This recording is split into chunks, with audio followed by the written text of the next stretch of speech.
ఇంకొకటి తన చిత్రాలను మొత్తము పర్సనల్ లైఫ్ని మొత్తం తీసుకొచ్చి ఇన్స్టాగ్రామ్ పబ్లిక్లో పెట్టింది.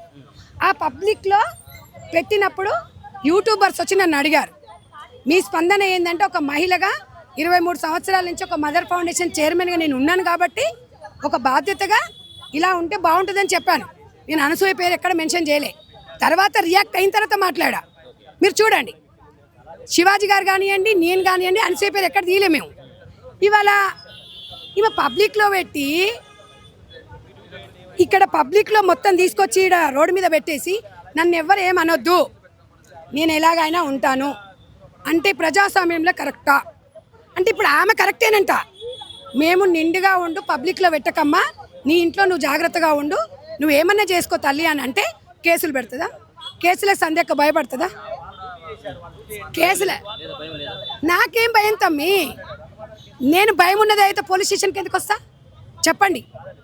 ప్రజా తీర్పులో ప్రజా కోర్టులకు వచ్చిన నేను అక్కడే తెలుసుకుంటా. ఇందులో పార్టీలకు సంబంధం లేదు. ప్రతి వాళ్ళు కూడా, నా అన్నదమ్ముళ్ళు కూడా సపోర్ట్ చేశారు నన్ను. అన్ని పార్టీల వాళ్ళు అందరూ. ఇవన్నీ ఫస్ట్ మహిళల ఆత్మగౌరవం ముఖ్యం ప్రజాస్వామ్యంలో. మహిళలు ఆకాశంలో సగభాగం అంటాం, చెప్పడం కాదు. ఇక్కడ సంధ్యక్క నిరూపించబోతుంది.